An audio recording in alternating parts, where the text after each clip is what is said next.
धन्यवाद मैम। सबसे पहले मैं मेरे सामने सम्मानित मंच और सभी गुरुजनों के चरणों में नमन करता हूं। और आज जो ये शिक्षक सम्मान समारोह है, मैं अपने आप को बड़ा सौभाग्यशाली समझ रहा हूं कि शिक्षकों के बीच में मुझे भी आने का मौका मिला। मैं आशुतोष शर्मा शौर्य शक्ति फाउंडेशन से यहाँ पर आया हूँ और मैं सभी के विचारों को बड़े ध्यानपूर्वक सुन रहा था, समझने का प्रयास कर रहा था और आगे जीवन में उनको लेकर कैसे चलना है, कैसे इस राष्ट्र के लिए, समाज के लिए कुछ करना है, उसका मैं प्रयत्न करूंगा जो मैंने आज चीजें सीखी। अगर मैं शौर्य शक्ति फाउंडेशन की बात करूं तो पिछले 5 सालों से हम लोग पूरे उत्तर प्रदेश में शिक्षा, स्वास्थ्य, रोजगार को लेकर काम कर रहे हैं और प्रत्येक वर्ष एक शिक्षा सम्मेलन हम लोग कराते हैं। अभी 5 नवंबर को एक शिक्षा सम्मेलन आयोजित किया गया था जिसमें 100 इंटर कॉलेज और लगभग 1000 लोगों ने हिस्सा लिया। जब हम लोग बात शिक्षा की करते हैं तो ये शिक्षा एक ऐसा विषय है कि यहीं से सारी चीजें शुरू होती है और एक देश को बनाने और बिगाड़ने का काम शिक्षक करते हैं।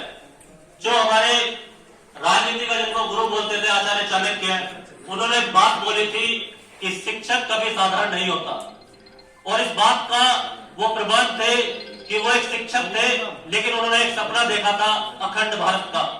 और जब उन्होंने वो अखंड भारत का सपना देखा तो वहां पर वो अखंड भारत बनाने के लिए एक ऐसे बच्चे को चुनते हैं जिसको उन्होंने बाद में सम्राट भी बनाया। सभी शिक्षक जानते हैं चंद्रगुप्त मौर्य का नाम। तो ये शिक्षक का काम है कि एक छोटे से बच्चे को जिसे कुछ नहीं आता, जो समाज में कुछ नहीं जानता, जब वो शिक्षक के पास आता है तो उस छोटे बच्चे को सम्राट बनाने का काम भी ये शिक्षक करते हैं।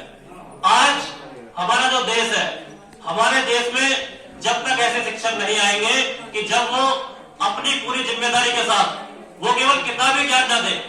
मैं अगर अपना एग्जाम्पल लूं, मैं एक ऐसे गांव से आता हूं जहां पर मैंने 12वीं तक की पढ़ाई की और मुझे ये नहीं पता था कि IIT और ITI में क्या डिफरेंस होता है। आज मैं मेरठ के बड़े इंस्टीट्यूट में खड़े होकर बोल रहा हूँ, मैंने इंजीनियरिंग की पढ़ाई की है। ऐसे माहौल से निकलकर आज उत्तर प्रदेश के जो बड़े इंजीनियरिंग कॉलेज हैं वहां पर मैं जाता हूँ, बोलता हूँ और कई ऐसी बड़ी यूनिवर्सिटीज और कॉलेज है जहां पर मैंने काम किया है। और लखनऊ यूनिवर्सिटी का पूरा पावर प्लांट मैंने डिजाइन किया है, बनारस हिंदू विश्वविद्यालय का मैंने किया है और देश की तमाम 50 यूनिवर्सिटीज पर मैंने बड़े इलेक्ट्रिकल के प्रोजेक्ट लगवाए हैं। तो ये एक गांव का बच्चा जिसको कुछ नहीं आता था वो एक संस्थान में जाकर सीखता है और आज काम करता है। और वर्तमान में अगर मैं बताऊं तो फरीदाबाद में जितने भी पुलिस स्टेशन है और कमिश्नर ऑफिसर, वहां पर हम लोग प्लांट लगा रहे हैं। तो ये जो आज शिक्षक सम्मान समारोह हो रहा है, मैं बहुत छोटा सा हूं आपके सामने, एक्सपीरियंस में भी, उम्र में भी, बस आप लोगों से यही बोलना चाहता हूं कि जब कोई भी बच्चा आप लोगों के पास आता है तो उसको केवल किताबी ज्ञान न दे, किताबी ज्ञान के साथ साथ उसको सामाजिक ज्ञान भी दें। और जितना मेरा जीवन का एक्सपीरियंस है उस एक्सपीरियंस के हिसाब से कभी भी जब हमारी सोसाइटी की प्रॉब्लम्स होती है, जब हम लोग समाज में देखते हैं तो समाज में जब एक बच्चा आता है जो हमारी रियल प्रॉब्लम्स है, जब तक उनको हम लोग नहीं उनको बताएंगे, जैसे आज अगर हम भारत की बात करें तो लगभग 80% जनसंख्या भारत की है वो रूरल में रहती है, गांव में रहती है।